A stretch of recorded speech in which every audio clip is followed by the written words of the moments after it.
Dans l'un de ces jeux, le but est tout simplement d'écraser des piétons. Tous les coups sont permis. Meurtre de policiers, trafic de drogue. You unlock this door with the key of imagination. Beyond it is another dimension.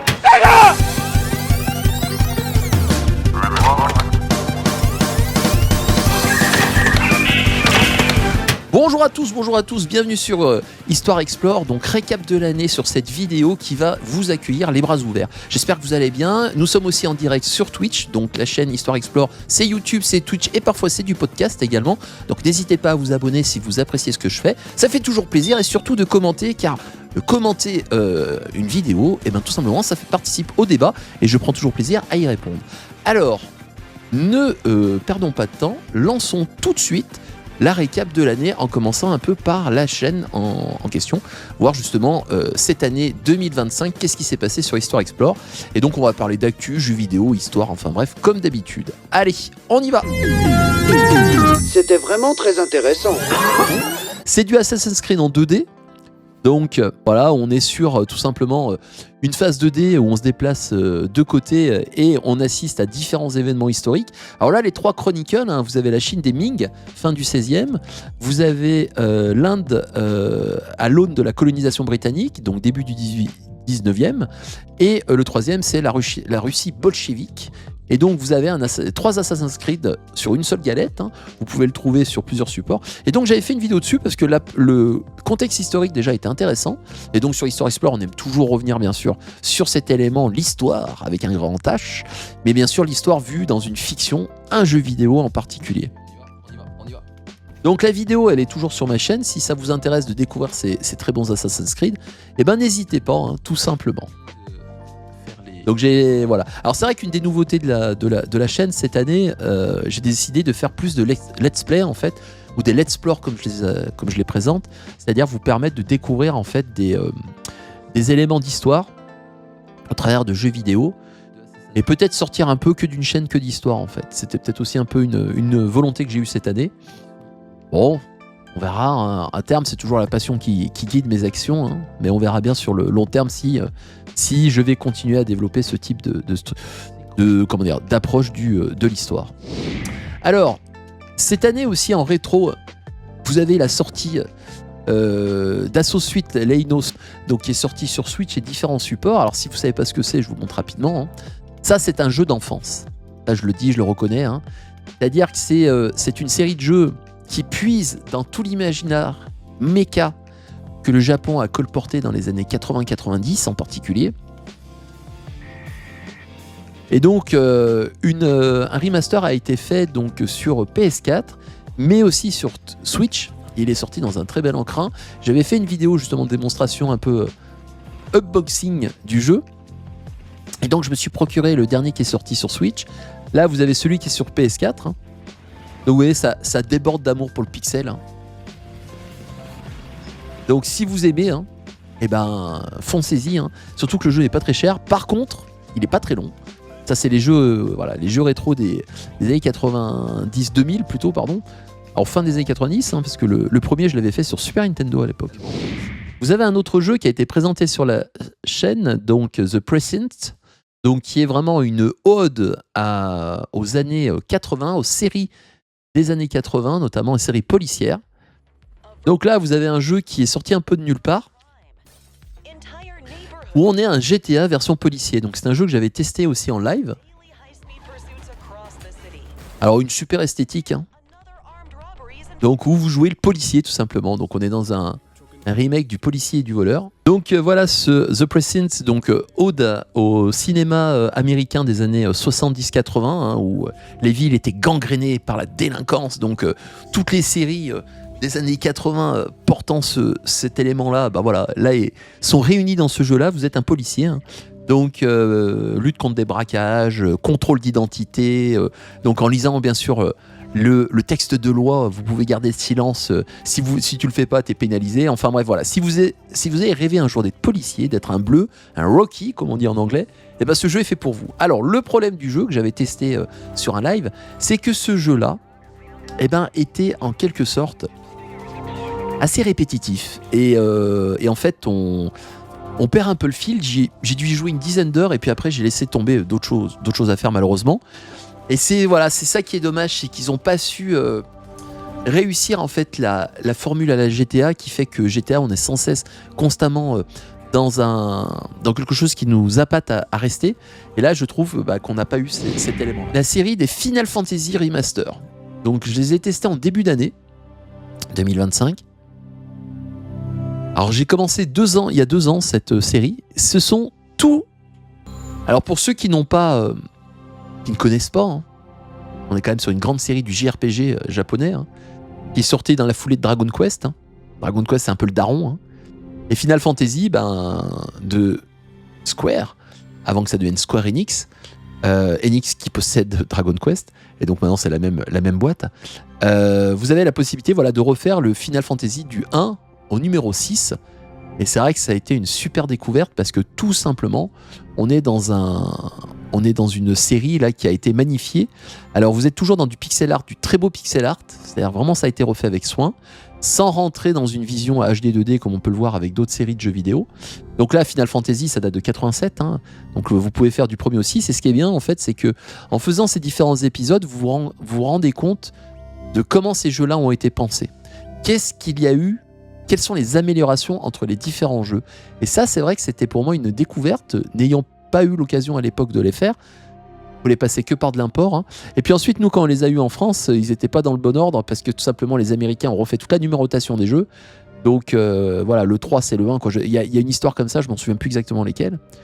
Mais c'est vrai que pouvoir les refaire sur des supports modernes, il y a un autre avantage, c'est que les jeux, mis à part qu'ils ont été retouchés graphiquement, on leur a donné des éléments qui permettent d'accélérer le gameplay. Et ça, à l'heure d'aujourd'hui, on n'a plus le temps, notamment quand vous rentrez dans un monde d'adultes, c'est vraiment top. C'est-à-dire, vous avez accélération de l'XP, vous avez accélération de la monnaie que vous pouvez gagner dans le jeu et qui vous permet de progresser beaucoup plus facilement. Mais l'accélération de l'XP, ça c'est le meilleur. Hein. C'est-à-dire, c'est multiplié par 3 ou 4 quand à chaque fois vous battez un monstre. Donc résultat, vous n'êtes jamais bloqué en tant que tel. C'est-à-dire, vous avez un personnage qui arrive à la fin du jeu relativement puissant, voire même très puissant. Donc ça facilite le jeu, c'est vrai, mais au moins en 10-12 heures, chaque épisode peuvent être terminés. Et donc actuellement, j'en suis au numéro 6, que j'ai toujours pas fini, j'ai lâché malheureusement. Alors j'ai peur de m'y remettre parce que j'ai peur d'avoir oublié pas mal de choses. Mais cependant, vous voyez l'intelligence du système de jeu et comment en fait Sakaguchi, le père de Final Fantasy, hein, a pu penser sa série et a progressivement amélioré d'un épisode à l'autre, hein, que ce soit le time battle, c'est-à-dire cette ligne de jeu, cette jauge qui se remplit selon quand vous combattez un ennemi qui peut se remplir plus ou moins vite. Donc ça, je crois que c'est dans le 4 que ça apparaît, si je me trompe pas. Le fait de pouvoir avoir plusieurs personnages, de leur donner un nom, enfin bref, tous ces éléments-là s'accumulent comme une maison avec le fait que vous fabriquez différentes briques. Et c'est vrai que on a une série qui est vraiment monumentale, et ça permet vraiment de revoir l'histoire un peu du jeu vidéo et de cette grande série. Donc ça, c'était cette année aussi, en début d'année, tout simplement, hein, les Final Fantasy. Avec la petite vidéo qui va bien. Donc là, c'est Alien Isolation, un des meilleurs jeux Alien en jeu vidéo, qui n'est pas basé sur du shoot. Hein. Alors ce que vous voyez là, c'est ma vidéo qui a vraiment été faite avec du trailer que j'ai remonté. Enfin bref, je me suis vraiment éclaté. Et puis après, des séquences de jeu, bien sûr. Et hop là. Et donc où je présente en fait tout simplement d'un point de vue historique, hein, la série Alien, hein, série de films que j'adore, hein, très grande année de 79 jusqu'à nos jours. Là c'est beaucoup plus de l'horreur de la non-présence de l'alien, ou du monde ne sait pas où il est. Et vous jouez au chat et à la souris dans le jeu, c'est-à-dire l'objectif est de se planquer, hein, et que l'alien tout simplement vous traque. Alors bien sûr je reviens sur d'anciennes séries de jeux Alien, genre pour montrer bien la progression du jeu. Hein. Et ce qui est top, c'est que ce jeu de chat à la souris, en fait, il évolue selon votre façon de jouer, car l'alien, en fait, apprend de vous. Donc, c'est-à-dire, si vous vous planquez souvent sous des tables, l'alien va le comprendre, et donc, au fur et à mesure du jeu, il devient plus malin, en fait. Donc, beaucoup de débats qui ont agité la chaîne en particulier, et notamment autour de l'IA. Eh bien, je peux vous proposer, tout d'abord, un peu un bilan actuel de cette fin d'année 2025 sur la question de l'IA. C'est vrai qu'il a déchiré le monde du jeu vidéo et qui déchire aussi le monde éducatif, hein, avec pas mal de débats autour, et donc on va un peu replonger dedans. Et cette année 2025 a été sans doute l'année où l'IA est devenue vraiment grand public dans son exposition et a connu une explosion de son usage notre passion qu'est le jeu vidéo s'en trouve fortement bousculée. Et bien écoutez, on va directement voir cela. Donc le patron de Nexon, hein, qui parle justement de l'utilisation de l'IA dans Ark Rider, hein, indique que l'intelligence artificielle est désormais omniprésente dans l'industrie du jeu vidéo. Donc certains s'en offusent, d'autres au contraire trouvent que c'est très bien. Hein. Comment survivre? Je crois qu'il est essentiel de définir une stratégie capable d'accroître sa compétitivité avec ce type de nouvelles technologies. Hein. Elle est appliquée dans le maillon de la chaîne, du concept art à la génération procédurale, en passant par la voix, l'animation, etc. Donc là, il y a une reconnaissance que une forme de nouvelle technologie va être utilisée pour développer du jeu vidéo, hein. Mais se pose la question justement de tous les métiers de création qui sont derrière, qui vont s'en retrouver forcément altérés, modifiés, voire même supprimés. Alors bien souvent, dans ces studios-là, on met en avant le fait qu'il faut une vision équilibrée, que ça va faciliter certaines tâches, mais on n'en supprime pas d'autres. Cependant, les gens peuvent être un peu inquiets de cet élément-là, et je pense les premiers concernés, c'est-à-dire ceux qui travaillent dans le domaine de la création, de se demander si, avec le peaufinement justement de cette IA, en quelque sorte, est-ce que progressivement, on ne va pas arriver justement vers une suppression de leur propre poste en tant que tel, hein. Moi, je sais que j'ai des collègues qui travaillent dans ce domaine-là. C'est une grosse inquiétude et qui est tout à fait justifiable et entendable. Et notamment, vous avez un gros studio, hein, qui a reconnu utiliser aussi l'IA générative, notamment pour son futur jeu Divinity, c'est l'Ariane Studio. Donc les parents, heureux parents, millionnaires parents, studio belge, donc de Baldur's Gate 3 et de la série Sin Divinity aussi. Et donc le patron de l'Ariane Studio, donc Swin Vink, donc fondateur et directeur du studio, a mis les pieds dans le plat en indiquant que oui, on utilise de l'IA nous aussi dans nos produits. Alors vu que l'Ariane Studio a l'image d'un petit studio, même si ça devient une grosse structure par le fait qu'ils ont vendu tellement de Baldur's Gate 3 qui est exceptionnel comme jeu, hein, mais qui a cette réputation de jeu peaufiné, c'est-à-dire avec une approche créative, intense, avec notamment des lignes de dialogue qui sont poussées, avec une interaction avec le joueur qui est folle dans ce jeu-là. Et c'est vrai qu'on est ce type de grand patron qui reconnaît avoir utilisé de l'IA. Eh bien, ça inquiète énormément, notamment les fans de l'Ariane, qui s'indiquent, mais finalement, leur différence, leur créativité, leur mise en avant justement des métiers créatifs, là, ils sont en train de se tirer une balle dans le pied, quoi. Et donc, il y a eu un gros shitstorm, hein, donc ce qui lui est tombé dessus, hein, et donc il a affirmé, il a affiné justement sa position là-dessus. L'Ariane ne prévoit pas de sortir un jeu intégrant des composants générés par IA, ni de réduire ses équipes pour les remplacer par de l'IA. Donc là, il essaye de rassurer face à la grosse colère, je pense, des fans, en indiquant « Mais vous qui portez des jeux peaufinés avec soin, qui êtes des artisans du jeu vidéo, qui prônent justement cette qualité graphique créée par un cerveau humain, en mettant en avant comme ça, en utilisant cette technologie qui se passe d'être humain, mais qui pille des éléments trouvés sur Internet. » Alors moi, c'est vrai que là-dessus, j'ai évolué aussi, c'est-à-dire qu'au départ, j'y voyais pas forcément. Je disais que c'était une possibilité, de pouvoir avoir des idées et autres. Mais cependant, quand on sait que ces IA génératives, elles pillent quand même des choses qui existent, avec les questions des droits d'auteur et autres qui sont derrière, c'est vrai que ça soulève beaucoup d'interrogations quand même. Et donc là, notre Vink va tout simplement, le patron de l'Ariane, essayer de dire que pour eux, c'est juste des éléments qui vont leur servir à mieux travailler, à voir des premiers jets qui vont ensuite être aménagés, contrôlés, complètement refaits par des créateurs humains. Alors je sais pas ce que vous en pensez de cette question de l'IA, mais là c'est vrai qu'on est vraiment sur un élément du débat, et 2025 a vraiment été très intense autour de ça, hein. IA, pas IA, est-ce qu'on l'utilise, est-ce qu'on l'utilise pas, est-ce que ça va se diffuser et puis progressivement être accepté par les personnes, voilà. Alors moi, vous savez qu'ici sur Histoire Explore, je suis un vieux crouton, et donc c'est vrai que je suis fortement attaché aux jeux vidéo physiques, c'est-à-dire le fait que vous possédez votre jeu, vous l'avez dans une très belle collection qui orne votre bibliothèque, mais surtout qui vous permet de vous y replonger dedans quand vous voulez, sans avoir de lien avec un serveur et ne vous dépendez pas d'un serveur, vous dépendez que de la machine qui va permettre de faire tourner le jeu ou pas.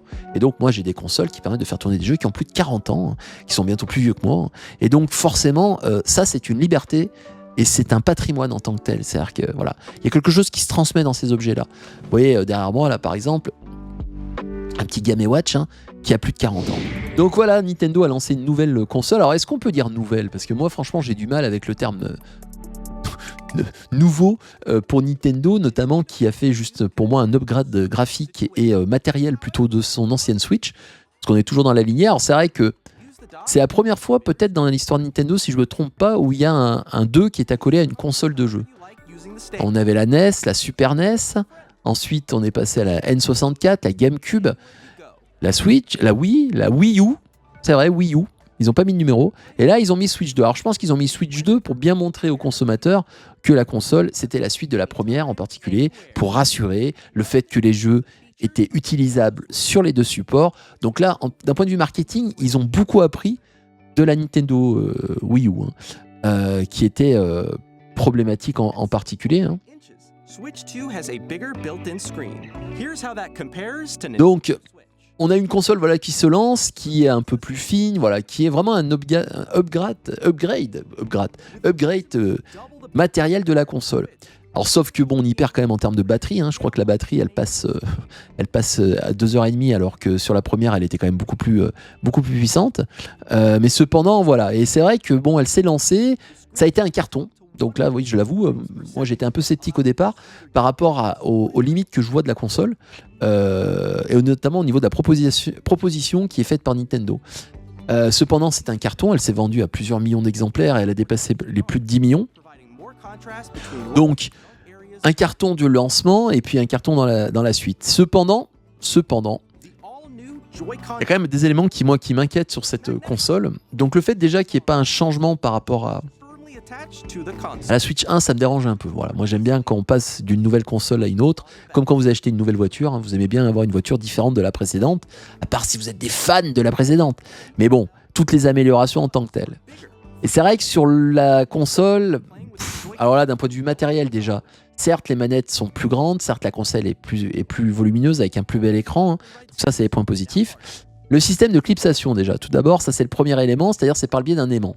Déjà, moi, le premier truc qui m'inquiète, pour ceux qui ont des enfants, c'est la durabilité de ce système-là. C'est-à-dire qu'il faut vraiment enclencher sa console par le biais de ces aimants qui sont relativement importants.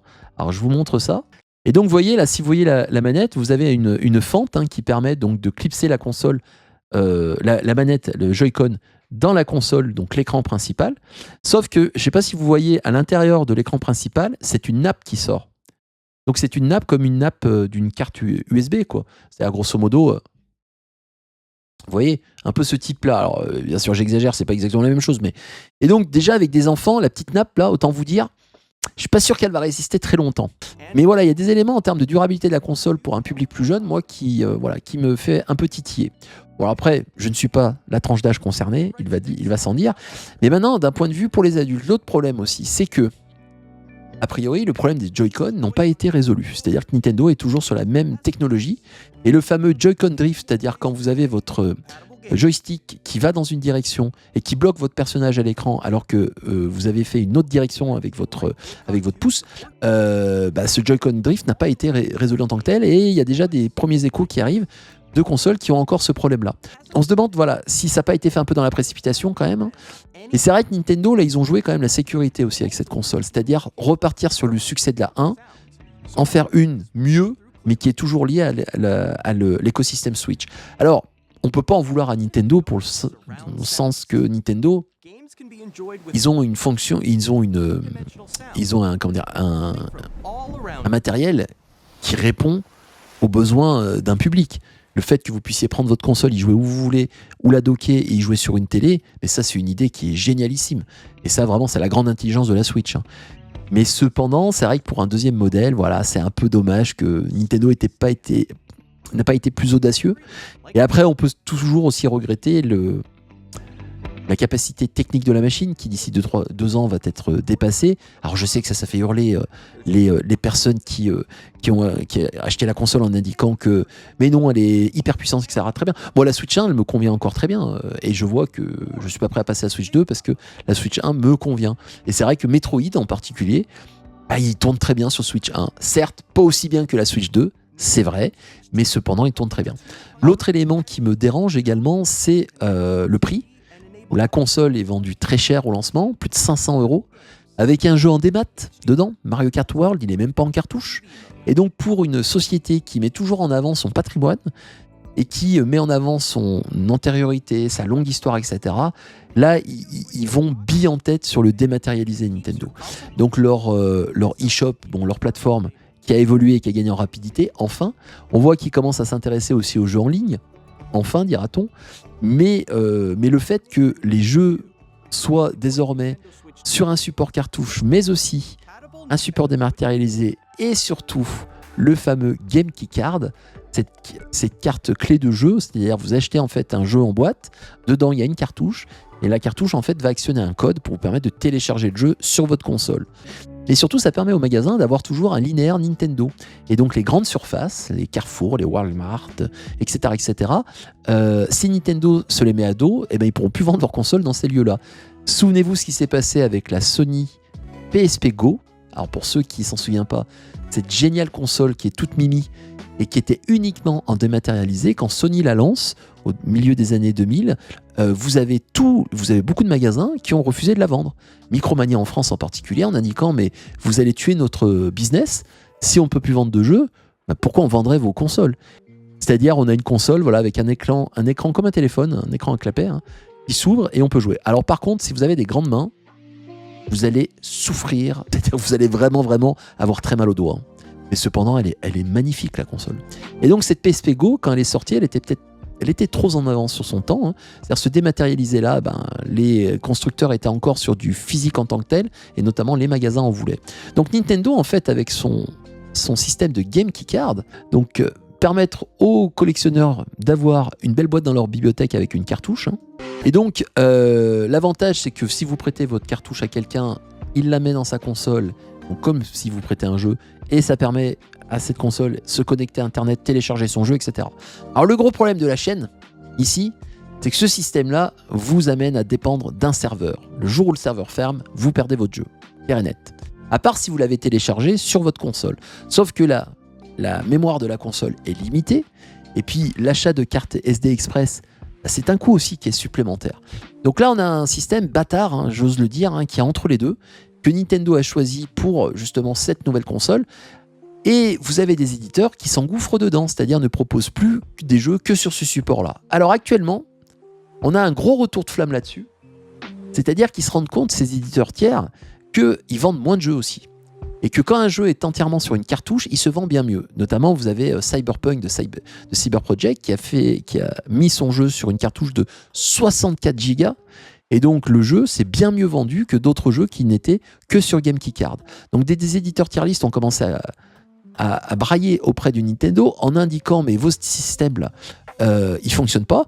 Il faut vraiment qu'on revoie le prix de vos cartouches. Parce que l'autre élément aussi du débat, c'est que si les éditeurs sont passés par ce biais-là, mis à part que leur jeu, en étant sur la mémoire interne de la console, tournera beaucoup plus rapidement que sur cartouche. L'autre élément, ça c'est Ubisoft qui a mis en avant ce gimmick-là. L'autre élément, c'est que les éditeurs doivent passer par Nintendo, donc payent une forme de royalties pour mettre leur jeu sur des cartouches propriétaires qui appartiennent à Nintendo, donc les fameuses cartouches de jeu, donc qui sont une technologie donc qui appartient à Nintendo, et donc ils payent une dîme en quelque sorte. Et donc ces cartouches-là également, pour qu'elles coûtent moins cher, Nintendo propose deux supports, un support 32 Go avec une vitesse moindre, et un support 64 Go qui est un peu le support premium, mais qui coûte plus cher. Donc c'est pour ça que des éditeurs n'ont pas voulu aussi passer par ce biais-là.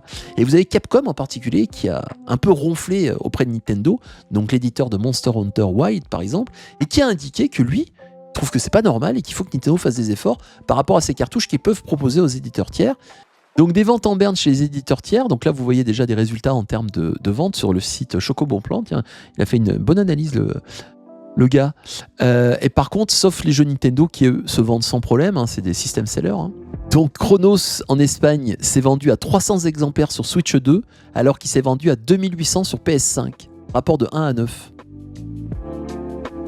Et donc des éditeurs qui vont tout simplement... Ah ben voilà, c'est l'éditeur donc de R-Type, donc Inin, qui a balancé un peu qui a balancé un caillou dans l'eau, en indiquant que voilà, il y avait des nouvelles cartes qui vont sûrement arriver, des cartouches de 16 ou 32 Go qui vont permettre de mettre des jeux dessus et qui coûteront moins cher à produire. Donc n'hésitez pas à intervenir, n'hésitez pas à donner votre avis. On va enchaîner maintenant sur un peu sur un récapitulatif de tout ce qui a été fait un peu sur la chaîne. Alors j'avais commencé à le faire en début de live. Là, on va revenir un peu dessus, notamment sur des jeux qui ont été présentés sur Histoire Explore, le stream ou la chaîne YouTube, notamment de jeux qui m'ont particulièrement qui m'ont marqué plutôt que manqué. Assassin's Creed Shadows, hop là, qui a été une belle surprise. Et enfin, j'ai retrouvé un peu un plaisir de jouer à un Assassin's Creed, donc qui se passe sur le Japon féodal, donc avec 2 personnages, 2 antagonismes. Et c'est vrai que malheureusement, ce jeu-là est sorti et s'est fait foncièrement défoncer par des gamers haineux particulièrement, par des personnes qui aiment faire du bad buzz, surtout quand c'est une boîte comme Ubisoft qui est aux commandes. Alors Ubisoft est loin d'être une entreprise avec que des qualités, hein. Vous avez des problèmes de crunch, de harcèlement, vous avez pas mal de soucis judiciaires pour certaines personnes à la tête des studios, mais cependant c'est quand même une entreprise française, donc ne l'oublions pas quand même, qui a quand même développé cette grande licence depuis 2007, hein, et qui là dans ce dernier épisode, finalement a tenu compte des critiques, notamment sur les épisodes précédents, et notamment en termes de gameplay. Le fait que vous puissiez avoir 2 personnages différents, un bourrin et quelqu'un de beaucoup plus basé sur l'infiltration, qui vous permettent d'alterner entre les deux, ça c'est une demande aussi des joueurs pour permettre à chacun de pouvoir s'y retrouver. Ensuite, vous avez une représentation du Japon féodal qui est folle. Alors oui, bien sûr, on est dans une œuvre de fiction, donc c'est pas exactement pareil, il y a des erreurs historiques, mais qui sont parfois volontaires dans le sens que c'est tout simplement pour le propos du jeu que les éléments sont présentés ainsi. Yasuke a existé, hein, le samouraï africain, donc ancien esclave, il a bien existé, et donc on lui donne une présence dans le jeu. Et c'est vrai que le jeu s'est tellement fait démonter, je trouve ça dommage, parce que le jeu est bien. Donc si vous avez l'occasion de voulez vous faire un Assassin's Creed, il faut compter une 50aine d'heures quand même sur ce type de jeu-là, mais on est quand même beaucoup moins redondant qu'un Valhalla par exemple, qui était hallucinant, où à la fin, moi j'en pouvais plus de Valhalla, c'est-à-dire je pouvais même plus le voir en tableau. Du coup, c'est vraiment un très bon Assassin's Creed. J'ai pris un pied monumental, parce que tout simplement l'exploration de ce Japon-là, la manière dont il est présenté, vraiment c'est on est estomaqué avec cet environnement urbain qui vous permet vraiment, je pense, de vous imprégner un peu de cette ambiance du XVIe siècle, même avec toutes ses limites qui sont liées au fait qu'on est sur une œuvre culturelle de fiction, mais quand même il y a un côté immersif qui fonctionne et qui a particulièrement bien pris chez moi. Donc voilà, vous avez des vidéos qui ont été dédiées à ce jeu-là sur la chaîne Histoire Explore, donc si ça vous intéresse, n'hésitez pas à aller les voir. Alors, autre jeu qui s'est présenté dans une vidéo donc, qui est sur Histoire Explore, c'est Hell is Us, l'enfer est en nous, un jeu de Nacon, sorti un peu de nulle part, hein, avec une ambiance assez glauque, hein, d'un personnage donc qui essaye de se replonger dans son passé. Et ce qui est hyper impressionnant dans ce jeu, alors déjà vous allez voir l'ambiance, très années 80 dans son style, des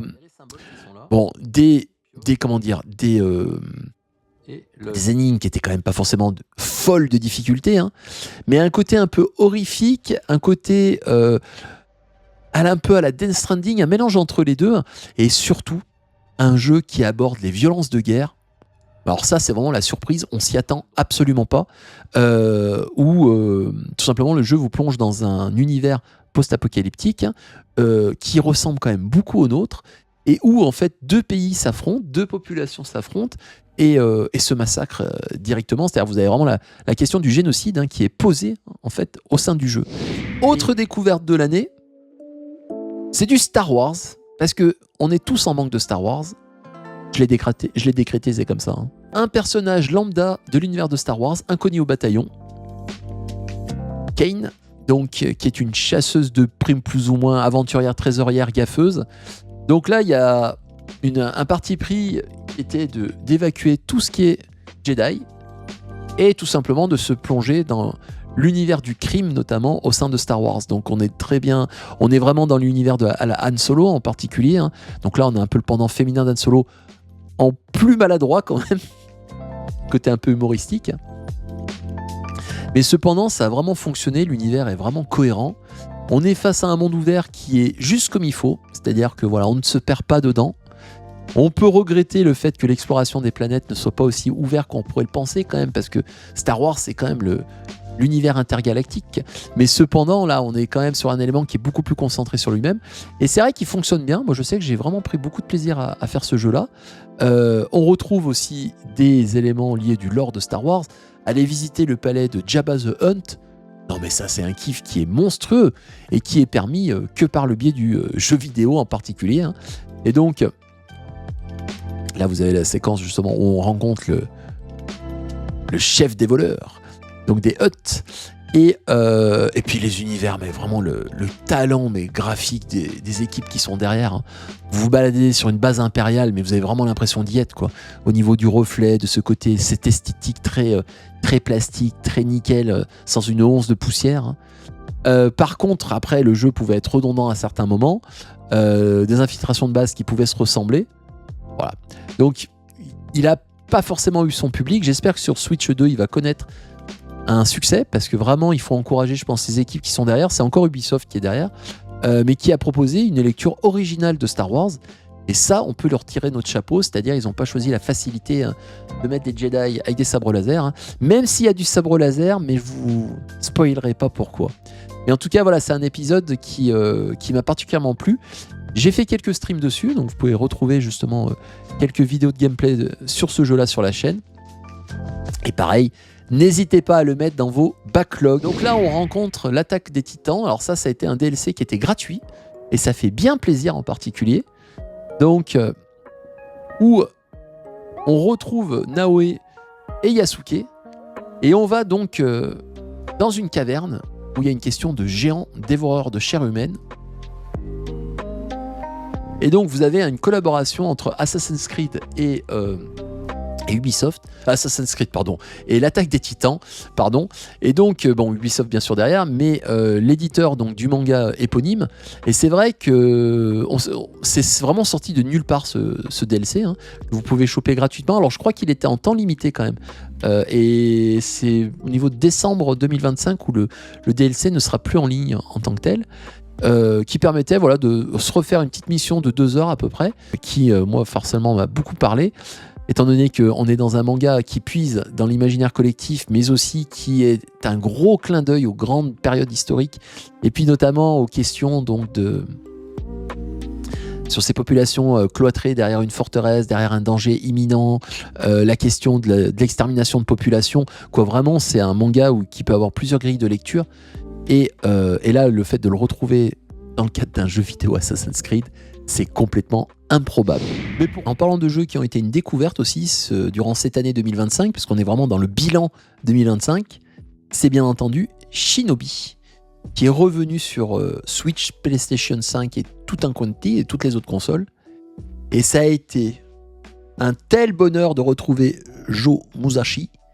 Donc voilà, dans un très très grand jeu, hein.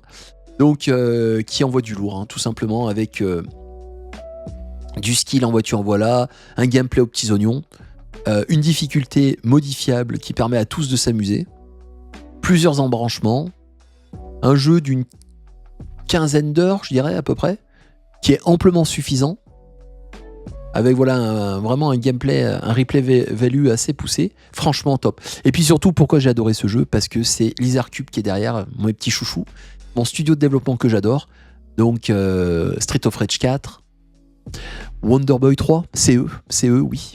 Et donc forcément, un studio de dev comme ça, qui est tellement audacieux et qui est tellement respectueux de ces grandes licences du passé, pour te dire, ces gars maintenant, ils pensent qu'à eux, hein. C'est-à-dire que pour faire du rétro, ils passent même pas par un studio japonais, ils passent par un studio justement français. Ils sont de Montpellier, je crois, ou de Bordeaux peut-être. Et regardez-moi ça, comme c'est beau. Tellement respectueux de la licence Shinobi. Hein. Regarde le gameplay. Hein. J'ai mis... donc il y a une vidéo de test de la démo, quand elle était sortie au mois d'août de 2025. Donc si ça vous intéresse, n'hésitez pas à aller sur ma chaîne. Je reprends des éléments sur le jeu, notamment en termes de critique, etc. Mais vraiment une très très bonne surprise. Hein. J'ai adoré. Hein. Et puis vraiment, si tu joues mal, c'est de ta faute. Hein. Alors, Metroid, bien sûr, bon, je reviens rapidement dessus, hein, qui est sorti début décembre 2025, donc j'étais là. Alors, ce jeu-là, il s'est fait fracasser sur tous les internets, hein, parce qu'il faut faire du buzz. Parce que c'est un jeu aussi qui est tellement dans son jus GameCube. Donc on retrouve le même type de gameplay, on retrouve le même type d'exploration, les mêmes biomes en particulier, même si on est sur un univers qui est pas forcément le même, qui est pas du tout le même que celui sur GameCube, mais il n'empêche que ça fonctionne bien. Et donc moi franchement, un Metroid où on a des humains aux côtés de nous, donc des intervenants humains qui viennent nous donner le coup de main, alors qu'ils sont parfois un peu pénibles sur les interactions avec nous, où ils indiquent un peu ce qu'il faut faire, c'est un peu trop directif, donc ça c'est un peu pénible. Et par contre après, bon voilà, c'est du Metroid GameCube. Si vous avez aimé les Prime sur GameCube, vous retrouverez le même plaisir. Par contre, c'est vrai qu'on peut être déçu de ce type de solutions qui ont été faites, de reprendre un jeu qui quand même ressemble beaucoup à ceux sur GameCube. Ça c'est vrai que je peux comprendre que ça peut décevoir des fans de la licence. Mais si vous aimez vraiment les vrais Metroid, c'est-à-dire ceux qui sont en 2D, hein, vous avez le très très bon Metroid Dread, sorti sur Switch. Donc d'ailleurs j'avais acheté la Switch écran OLED pour pouvoir l'avoir, que j'ai revendu pour acheter ensuite celle sur Zelda, Tears of Kingdom, mais voilà, il y a vraiment différentes façons de s'y plonger dedans dans Metroid, hein. Et vous avez, voilà, chacun peut y trouver ses plaisirs, mais par contre c'est vrai qu'on est vraiment dans nos charentaises, voilà, il n'y a rien de nouveau, et c'est pour ça que je pense qu'il y a eu des déceptions chez certains joueurs, hein. Allez, un autre jeu également sur lequel cette année j'ai fait mes petites analyses, un jeu PS3, Brutal Legend. Donc si vous aimez le métal, si vous aimez le jeu vidéo, ben vous avez les deux. Avec une bande son de ouf de dingue, on a du Motorhead, on a du Black Sabbath dedans, et on rencontre Lenny de Motorhead, on rencontre Ozzy Osbourne aussi. Et là c'est donc du Double Fine, donc un studio qui est mon studio chouchou également, il fait partie de mes 5-5. Donc de Tim Schafer, hein, le grand Tim Schafer qui a participé à Monkey Island, qui est le père de Day of Tentacle, qui est mon jeu vraiment. Et donc là on est vraiment sur un jeu mais qui est complètement barré, où on retrouve cette ambiance métal mais qui se prend pas au sérieux, avec un jeu mais qui est vraiment au secours. Jack Black qui est à la VO donc du personnage principal, du fameux Rhodes. On arrive sur la fin de l'année 2025. Un jeu que j'ai testé récemment, en cours d'année 2025, j'allais l'oublier, Void.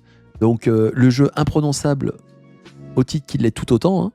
Donc un jeu tiré dans la lignée des Morrowind en particulier.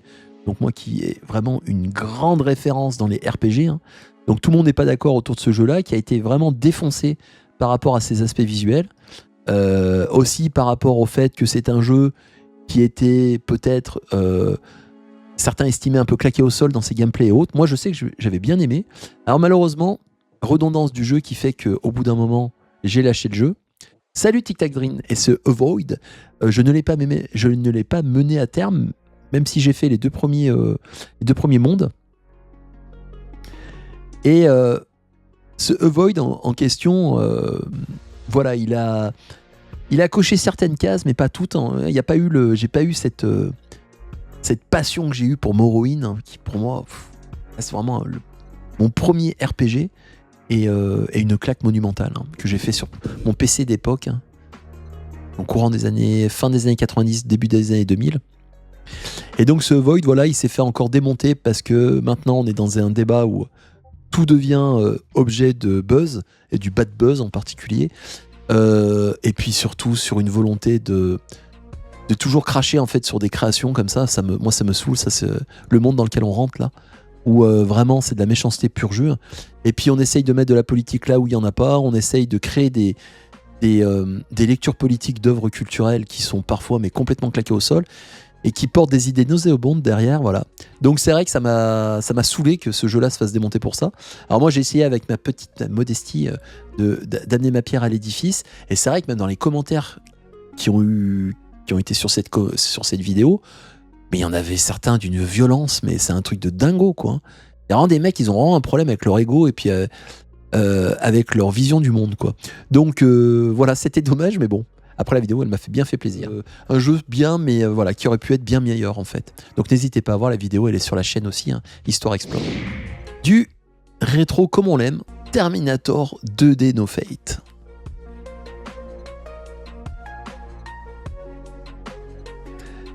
une déclaration d'amour au pixel art, au jeu 2D. Alors, qui s'est fait démonter parce qu'il était trop rapide.